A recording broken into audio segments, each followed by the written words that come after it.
Hey toy fans, Aaron here. Tonight I'm going to take a look at one of the figures from the new Black Series archive line, and that is IG-88.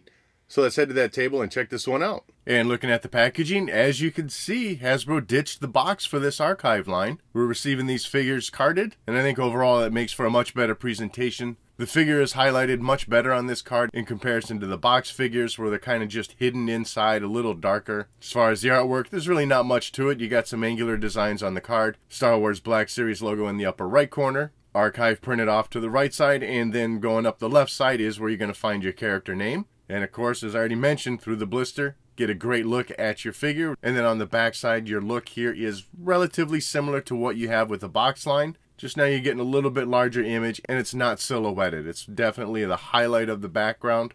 Off to the right, you see the original packaging that the figure was released in, along with the year of the release. And then, of course, you have the name and a brief write-up about the character. And now freeing the figure from its plastic cage. You know, I am so torn on this figure.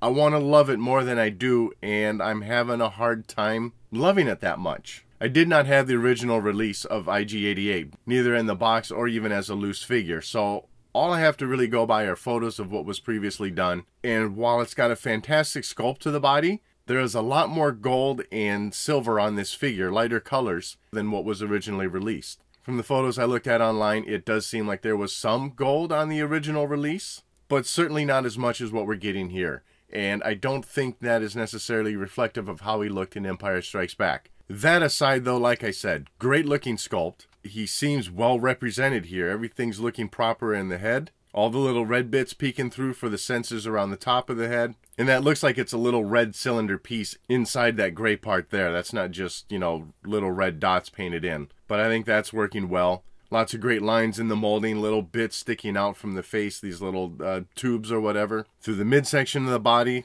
you know, still a great sculpt. Lots of detailing in there from the mechanical parts, making him look very much like a robot. I like the use of the soft rubber piece covering the elbows, so that hides the articulation, still keeping him looking appropriate to the movie. I'll show in a bit that rubber does get in the way a bit for hindering some of the range of motion. Through the midsection, still, like I said, everything looking great. These 4 cylinders through the middle of his chest are very soft plastic and are attached onto the sides of the figure. And that's actually kind of a theme on this figure. It's a mix of hard plastic and very, very soft plastic. But anyways, as for the rest of the chest, as you can see, he's got a bandolier strapped around him. That's looking pretty good. Little touches of silver painting for some buckles and pouches. Along the backside, 2 round silver thermal detonators. And then he's got a holster back there, as he should, for a blaster and also that machete that he comes with. The 4 silver canisters that you see on his backside, those are hard plastic and sculpted into the main body. So a little different than the piece in the front. Getting down to the hips, you can see you got a little hose coming out of there, running down to the legs. And even through the legs, you got a few other long hoses coming down. Nice that they did that. I don't think any of that is removable. I mean, certainly if you pry it, I think you could pull it out. But I think it is glued in. Otherwise, though, the rest of the sculpting, like I said, very appropriate for IG-88. Just still a lot of that gold continues, a lot of that light silver painting. And as I was mentioning about these legs being soft, upper thighs, hard plastic. Once you get past this joint, though, wobbles. Lots of wobbling. You know, I don't know how stable it's going to be over time, and as it is, the figure already is relatively loose. You know, the joints spin around pretty easy, and he's got a lot of wobble to him. As for the articulation, head is just going to swivel 360 degrees. Each shoulder goes around 360 also, and then there's a little slot here, so you're able to raise the arms out just above 90 degrees. As for each elbow, as I mentioned, that rubber piece in there, so you get, I don't know what, maybe 45 degree bend, but it all gets bunched up there. So you're not going to bring them all the way up to 90 degrees. And then your swiveling is at the top of that joint there. Otherwise, you know, you're not opening up the hands. There's no real wrist articulation. So all of that after the elbow is locked into position. As for the waist articulation, you can swivel them 360 there. Comes down pretty far. So that's pretty cool. And then even goes pretty far back. As for the leg articulation, no problem bringing both legs forward. His right leg you can get to go all the way back.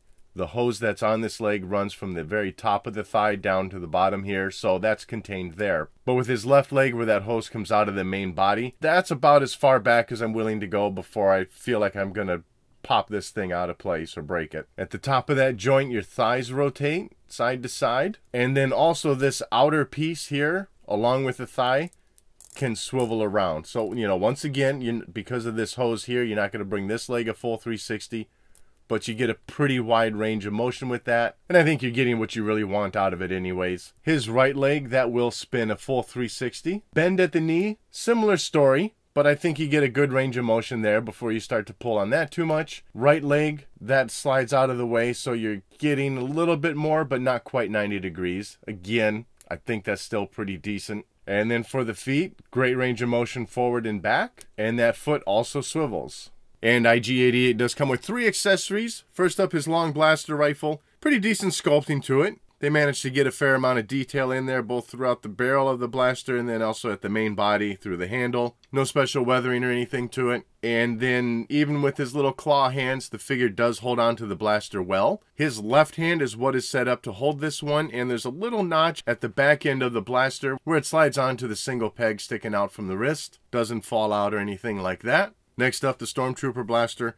Once again, pretty decent sculpting going on here. No special weathering or anything like that. And this blaster has 2 holes on the back of it for it to fit into his right hand. It fits perfectly on there and, of course, then stays in his hand very well. Also, that blaster does slide into the holster that he's got strapped on his back. And then finally, he comes with this machete knife. Looks cool sticking out from the back of the figure. Overall, there's not much to this accessory. A little bit of wear and tear on the blade end, but you do have a little beveled edge going on for that. Silver painting for the blade, and then you get for the handle where it's just round plastic painted gold. He doesn't really hold on to this knife at all in his hands. I mean, you can kind of lay it in there and get it to balance at, you know, if you got everything at a perfect angle. But really, it just slides into these holes on the top of the holster and just kind of completes his look. So overall, like I said, I want to love this figure more than I do, but I'm just not feeling it with the gold paint, with the light silver that's on it. Even though it looks exactly like IG-88 should look as far as the sculpt goes, it kind of just, I don't know, with the painting, it almost makes it feel like a